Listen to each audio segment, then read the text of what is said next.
All right, at the bottom of page 2, I want to make a amendment correction to where I finished up last week. I made the statement that, by the way, if you want to go ahead and turn to the book of Daniel, if you want to do that, we'll look at that text in just a moment. We'll be in Daniel 2 and then back in Daniel 8. I made the statement that there were 3 kingdoms that resulted from the division of the Greek Empire at the death of Alexander the Great. And actually there were 4, and the lesson is correct, that there were 4. I didn't know a whole lot about Greek history or whatnot, and so I had spent a considerable amount of time reading, just researching this matter outside of the biblical text, and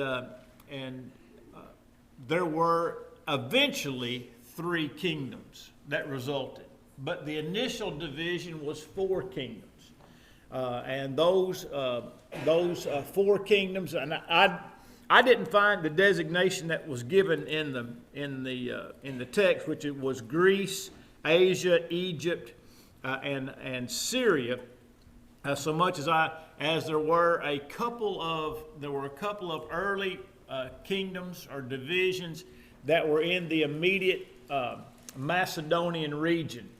One would have been the Macedonian, also known as Thrace, and then there was the Pergamum region. At the initial breakup of the Greek Empire when Alexander died. But those 2 that were in the Macedonian area, the Pergamum and Macedonian, eventually became one. There was an initial again, division of the kingdom into 4, among at least 4 of Alexander's generals. And then those 4 2 of those ended up consolidating and ended up as 3. And the one in and around Macedonia was the Antigonid kingdom, because of the general Antigonus, who headed up that particular area, eventually ruled over there. There was another initial, I believe, named Cassander. And then there was the Seleucid and the Egyptian regions. And so, but by the time things were said and done, the 4 had become 3. But the Bible text is correct, and the lesson text is correct. The initial division of the Greek Empire was into 4 distinct empires. And if you were to look at some, you can find some of the maps. There were pockets of influence of the Macedonians and the Pergamum kingdoms that were over into the east near the Seleucids, and by the way, it was Seleucus, and was the Seleucid. Then the Egyptian, which was the Ptolemies, who was the general Ptolemy, is the general who had the Egyptian portion of the Greek Empire. It was one of the Ptolemies who gave us the Rosetta Stone that was discovered in 1822. That for thousands of years nobody understood hieroglyphics until the Rosetta Stone was found. And what that was a stone with the inscriptions with the hieroglyphics as well as the Greek. It was like there were 3 languages there in that stone, and each language is almost like an interlinear, like an interlinear Bible. In other words, here's the hieroglyphics, and here's the Egyptian language that says what the hieroglyphics say, and then here's the Greek, the Greek language underneath the Egyptian language, which interprets notice all 3 were there. And so the Ptolemies were the Egyptian rulers, but they were Greek. They were of Greek origin. That's where you get your Ptolemies and your Cleopatras. I believe there was. I think there were additional. We think about there just being one Cleopatra, but Cleopatra was a name like a Ptolemy or a Pharaoh or a Herod. There were Cleopatras, plural, as I understand it. And so I just wanted to make the clarification on the 4 territories.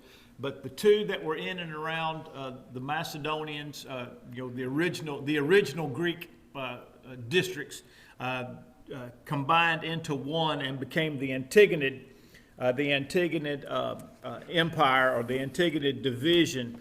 And this was, again, foretold by Daniel. And we noted at the beginning of that lesson how Daniel spoke to Nebuchadnezzar about the 4 kingdoms that would arise, including his. There was his, then the Medo-Persian, then the Greek, and then the Roman. That was the image: gold, silver, brass, iron, then iron mixed with clay. Then Daniel was more specific in the days of Darius the Mede in Daniel chapter 8, when in verse number 20, he speaks about that the kingdom in which he then resided, which was the Medo-Persian, or the Medes and the Persians, in verse 20, says that the male goat is the kingdom of Greece, and the large horn that is between its eyes is the first king. And that was a clear reference to Alexander the Great. Alexander the Great was the first and primary ruler, and as I understand, the only ruler of a united Greek kingdom. And he ruled from 333 BC to 323 BC, a 10-year run for Alexander the Great. And so then you get to verse 22. It says, "As for the broken horn and the 4 that stood up in its place, 4 kingdoms shall arise out of that nation, but not with its power." And so Daniel, again, not only foretells the next kingdom, which was the Greek kingdom, and identifies it as Greece, he says that Greece will then be divided into 4 kingdoms. It'll still be a Greek or Grecian kingdom, but none of the 4 will have the power. Obviously, none of the 4 would have the power of the United Kingdom. And that obviously turned out to be true. And that there was wars, divisions, strife among those 4, as each general tried to solidify his place as a ruler. And so, we could go on into verse 23 and following, but I just wanted to clarify the statement that I'd made earlier last week about the 3. It was 4, but then 2 consolidated, and it was eventually it was 3. And so we noted, let's see. Okay, I already made notation of Alexander the Great's entrance into Judea, his dealings with the Jews, and the attitudes of the Samaritans that obviously Josephus despised the Samaritans. All right, at the top of the next page, we find, at the very top of the page, you find Ptolemy II commissioned a Greek translation of the Hebrew Scriptures for the Great Library of Alexandria. Of course, this is the Egyptian portion of the Greek kingdom.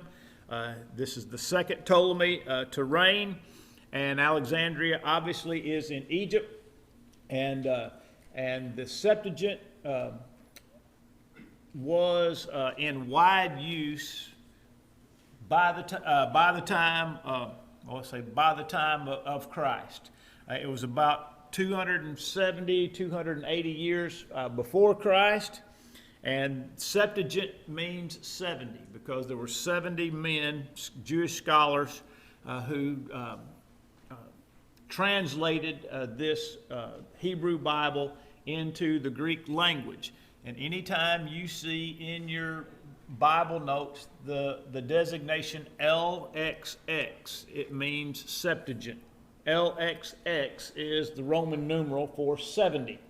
And so 70, or LXX, is just simply a designation for the Septuagint. You know, rather than having to write Septuagint, which is a big long word in the margin notes, you just put LXX and everybody knows what you're talking about. So anytime you see in your margin note in the middle, if you have center column or at the end, LXX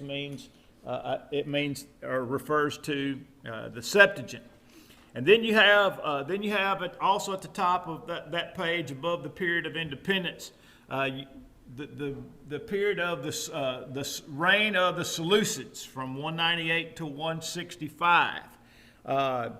These were, as is noted in the lesson, some very dark days for the Jewish people. There were a number of desecrations that took place during this Seleucid rule. Antiochus Epiphanes, if I'm not mistaken, offered a hog on the altar of the temple during these days. And obviously, we all know what that would have meant to the Jews. I mean, hogs were unclean animals. Jews didn't have anything to do with them, and so for him to do such a thing was done to incite and provoke the Jews. He just to gouge them or to rub their nose. It might say he was the ruler and he was rubbing their nose in it, and so you have a very, very dark day for the Jews during the period of the Seleucids. And then note I didn't realize this, said he poured the ashes of the hog into water, sprinkled the water throughout the temple to desecrate the temple. And so he was just a horrible individual. Then you have what's called the Maccabean period, or the period of independence from 165 to 63 BC. Judas Maccabeus was the name, or was the identity. The word Maccabee means hammer. And so he was Judas Maccabeus, Judas the Hammer.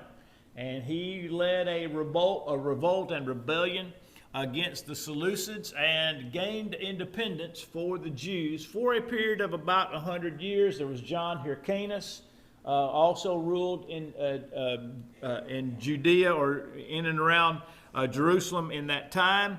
The temple there was a temple built, rededicated, and all these such things. But it's at the bottom of that period of independence. It says the descendants of John Hyrcanus were plotting for the throne, and one of them invited Rome in for support. And it was not long before the Jews lost their independence again. It's not unlike this was not unlike when Hezekiah showed the king of Assyria all the things that were in his house. Remember that? When he just invited him in and showed him around, and the prophet said, what have you done? Why have you invited him in to see this? What has he seen in your house? And basically said he's seen everything. And the foolishness of that act was that he incited that man to come in and take everything that he had.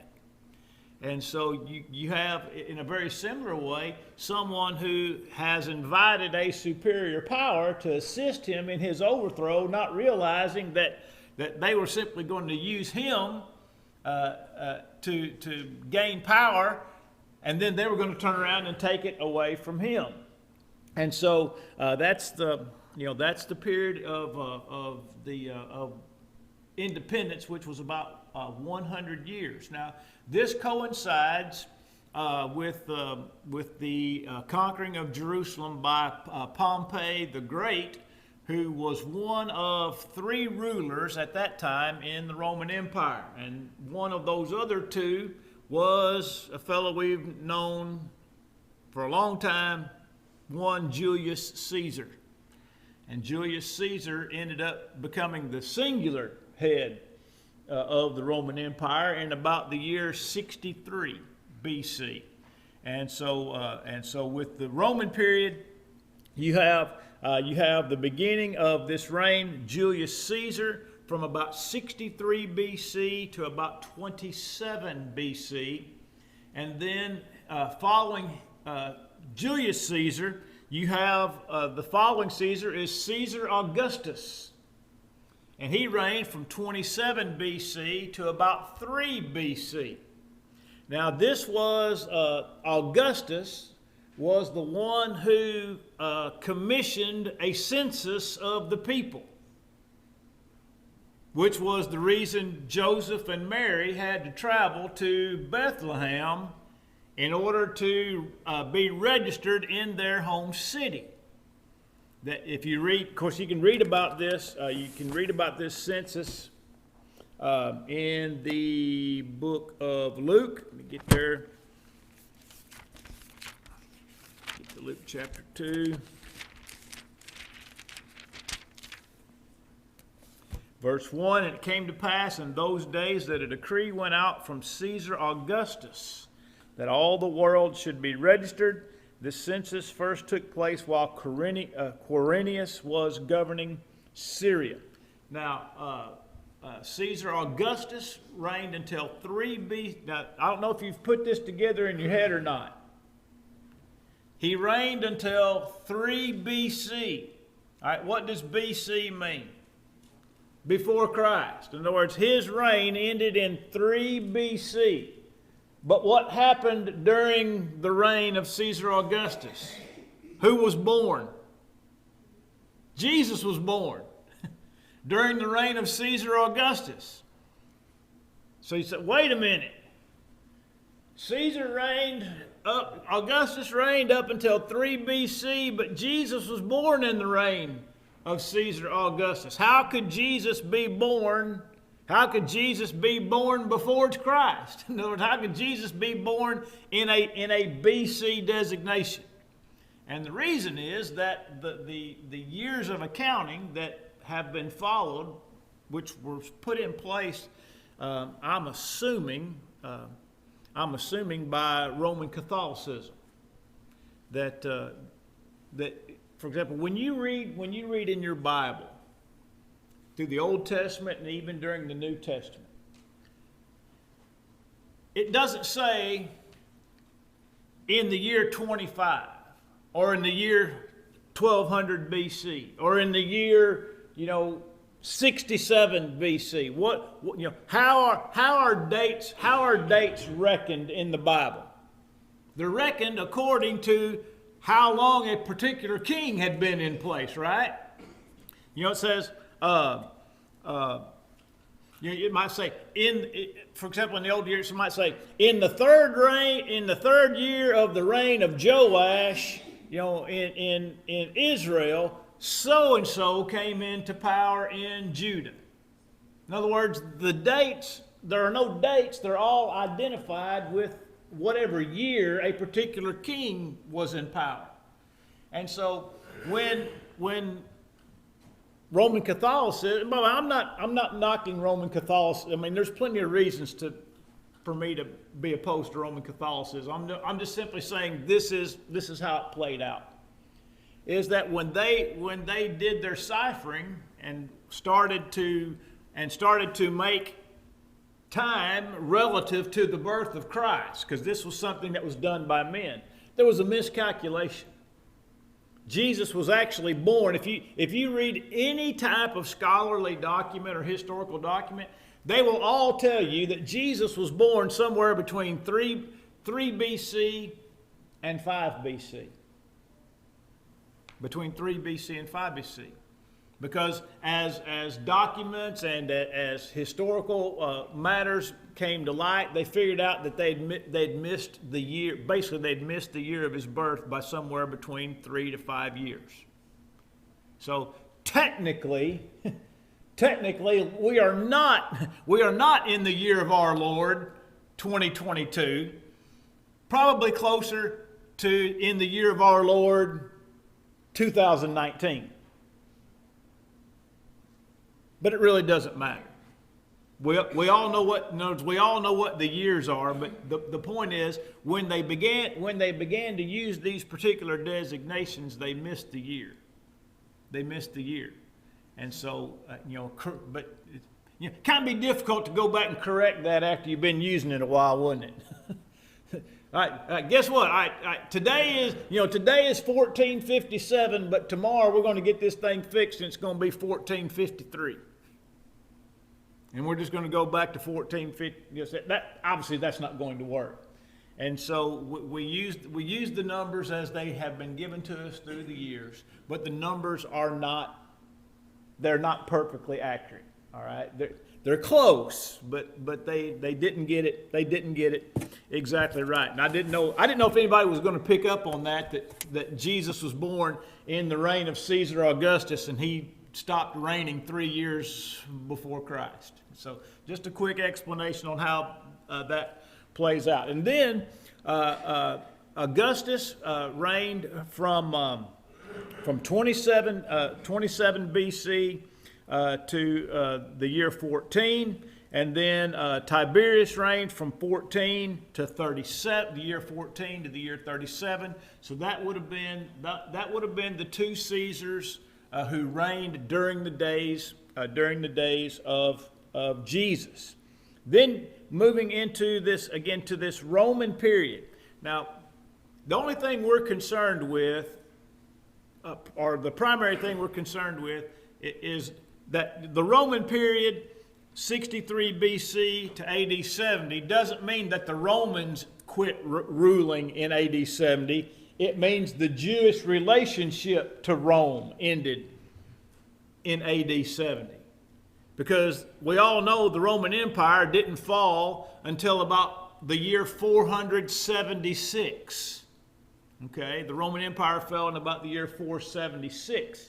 And so when it says the Roman period, 63 BC to AD 70, it's talking about the Jewish relationship to Rome. Because what happened in AD 70? What happened in AD 70?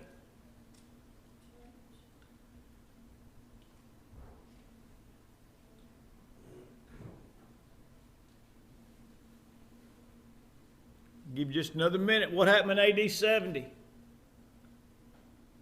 Let me ask you this. Why would the Jewish period of Rome, why would the Jewish period with Rome end in AD 70?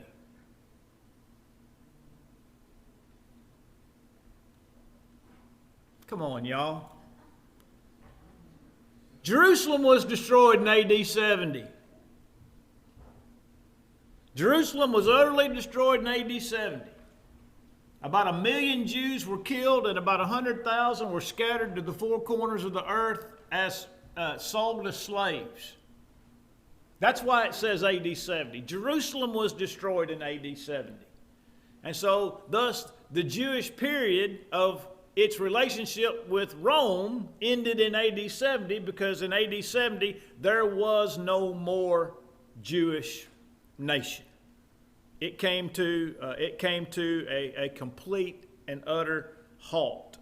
And so with regard to the Jewish leaders of that period, you have Herod the Great. Herod the Great ruled from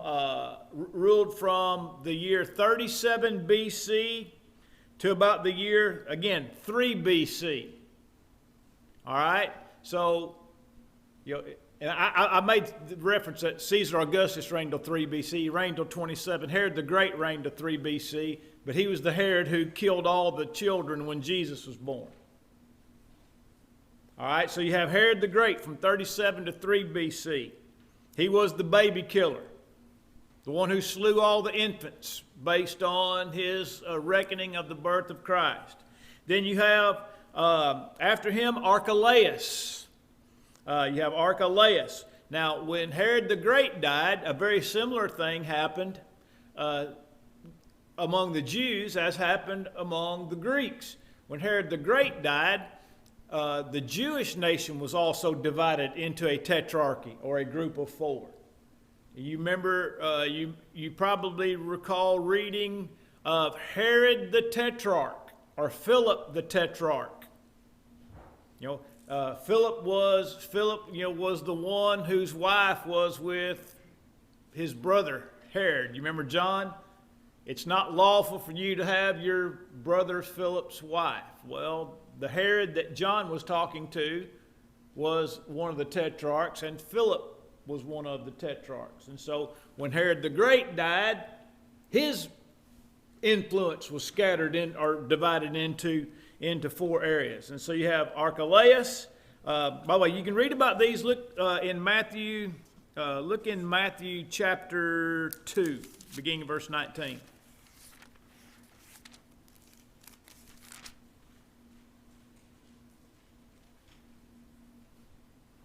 Verse 19.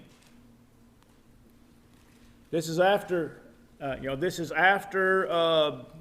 Jesus and his family escaped to Egypt. And it says in verse 15, and was there until the death of Herod. And then verse 19, now when Herod was dead, behold, an angel of the Lord appeared in a dream to Joseph, and that's talking about Herod the Great. That's Herod the Great. And then you get to verse 22, but when he heard that Archelaus was reigning over Judea instead of his father Herod, he was afraid to go there. And so Archelaus was one of those who reigned following Herod the Great, was one of the tetrarchs. And so you have, again, what we're talking about is we're talking about the world into which Jesus was born and the political, and we'll talk a little bit more about this, Lord willing, next week on how the political world affected the religious world, because there was a tremendous change in the way that the Jews conducted their business during this period of time. And so at the end on the conclusion, just kind of draw this, why did Jesus come at this particular point in time? Well, one thing that was helpful was the fact there was a universal language. The Greek language was still the universal language, even though in the days of Jesus, it was probably a third language among those people. Aramaic was the everyday language. Latin was the language of the Romans. Hebrew was the religious language of the Jews. But yet Greek was still the universal language. One thing we have to remember about these people is that many of them were fluent in maybe 3 or 4 languages. Now that's something we just don't even think about in the United States. The overwhelming majority of Americans only speak one language. Very, very few speak 2 languages. And I would suspect that if you took out all of the American immigrants who were bilingual or more, if you took all of those folks out, you'd have a very, very, very few number of Americans who speak more than one language. But anywhere you go, just about in the rest of the world, you'll find people that speak 2 or 3 or 4 languages. Many of my Ghanaian friends speak 4 or 5 languages. They speak the language of their birth, which would be some form of Tree or Fanti or Akan, and then they'll speak. There's like 4 primary languages in Ghana, so they might speak 2, 3, or even 4 of those languages, and then they're going to speak English. And depending on where they live in Ghana, they may well speak French, because if you go west, the next nation to the west of Ghana is Côte d'Ivoire, which we used to know as the Ivory Coast, and they speak French. And they speak French, I believe, in Burkina Faso. And so what I'm telling you is that many of the people in the days of Jesus spoke probably 3 or 4 languages. 3 or 4 languages. And that, again, that's a fairly common practice in many parts of the world today, just not common in the United States. And so one thing that helped the coming of Christ was there was a universal language.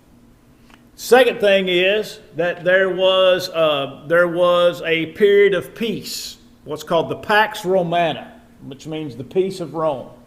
Or Rome had conquered the world, And, while at times they may have had to put out little fires here and there, there was no great wars going on.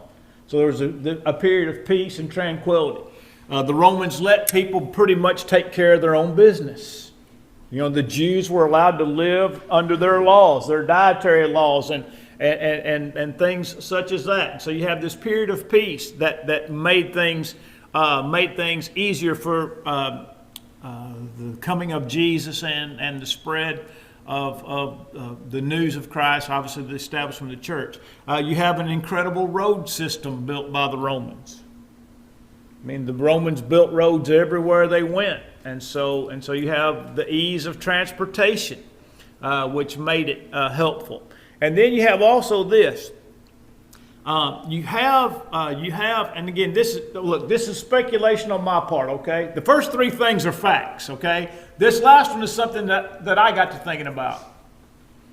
During the period of the Jewish independence, from 165 to 63, the Jews probably weren't looking for a deliverer because they were independent, right? In other words, if you're controlling your own destiny and you have your own rulers and your own laws and you're living and doing as you please, you're not looking for someone to come deliver you, particularly if you think your deliverer is a political leader, which almost all of them did. Even the apostles, up to the time that Jesus, departed, were thinking politics. Will you at this time restore the kingdom to Israel? I mean, this was after his resurrection. So you're not looking for that kind of deliverer. So it wouldn't have made sense to send a deliverer in a time of political and economic freedom. So then you have the Roman rule, which begins in about 63 BC. And so Jesus bursts on the scene after about six decades of Roman rule, which was beginning to increase its influence on Jewish life, which we'll see next week. But just kind of give you a heads up in the fact that the Romans selected the high priests and not according to the tradition of Aaron. So that would have been a huge difference, right? If you've been doing this for 2,000 years and it's always basically the high priest is a descendant, tribe of Levi, descendant of Aaron, and now the Roman government decides who's going to be high priest, and they pick them. They set them up and they take them down. And by the way, the high priesthood was a lifetime appointment, right? For the most part, it was a lifetime appointment, but not during the days of Jesus.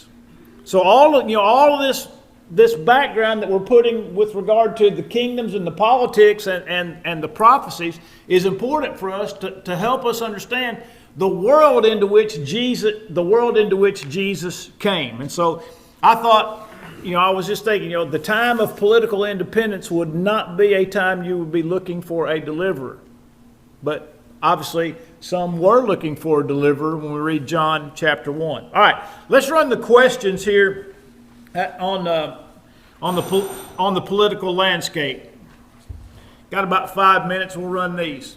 All right, about how many years between Malachi and the events of the gospel accounts? About 400, that's right. What was the approximate date of the last Old Testament scriptures written? Yep, 430 to 425 BC, and that was obviously the book of Malachi. The book of Malachi was the last book written, obviously the last prophet written. Let me just throw this in real quick. Books like Ezra, Nehemiah, First and Second Chronicles were written way after the books like First and Second Kings. In other words, the historical books are not necessarily in a specific order with regard to the Kings and the Chronicles. The Chronicles came way after the Kings. Did God send inspired messengers in between the Testaments? No. No. No inspired messengers between the testaments. They were writings, but they were not inspired. The Apocrypha were writings, but they were not inspired. And some of those were historical, some of those, we might say, quasi-religious. It reminds me of 1 Samuel 3:1, when there was about a 10-year period where God didn't speak to the people through his prophets. And it said, the word of the Lord was precious in those days. 1 Samuel 3 and verse 1. So imagine if a 10-year period of silence was called the word was precious. In other words, it was rare. What would it have been like to go 400 years without a word from the Lord? All right, who guided or what guided the Israelites during the period between the testaments?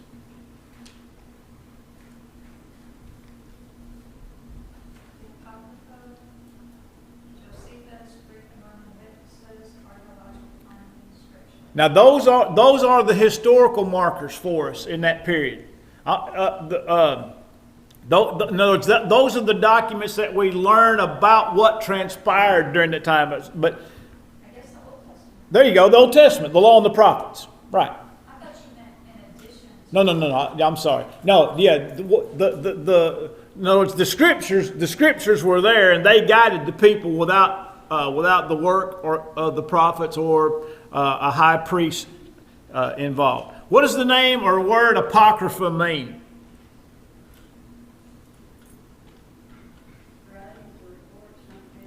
Now that's what they are, but what does the word mean?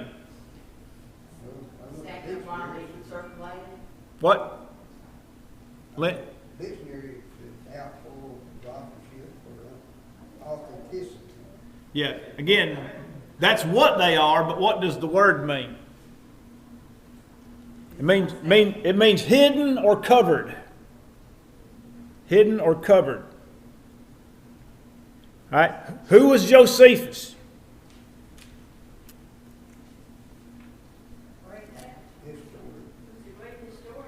There you go. And about what time was he born? 37. That's right. Just shortly after the establishment of the church. He was born in about 37 A.D.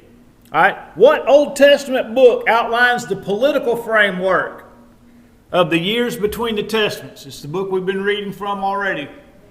Daniel. That's right. What are the four kingdoms of Daniel 2? First one. Head of gold is Babylon. Arms and chest of silver is Medes and Persians. Belly and thighs of brass, Greeks.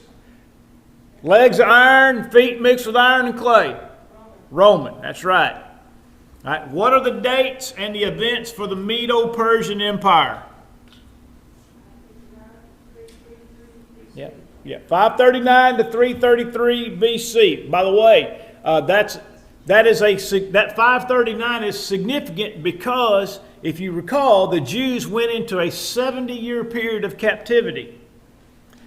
Now you add 70 to 539 and you end up with about 608, 609 BC, which is the first incursion against Judah by the Babylonians. All right, what are the dates of the Grecian period? 333 to 165. Right, 333 to 165. What's another name for the Grecian period? The Macedonian period. What are the dates associated with the Seleucids? 198 to 165. What are the dates of the period of independence? 165 to 63. And then what are the dates and events of the Roman period as it pertains to the Jews? 63 to 70. All right, 63 BC to AD 70. Very good. All right. I'm going to hand out the next lesson. We'll start, Lord willing, we'll start lesson 3. Let me go ahead and give you the next lesson because it's really, really brief.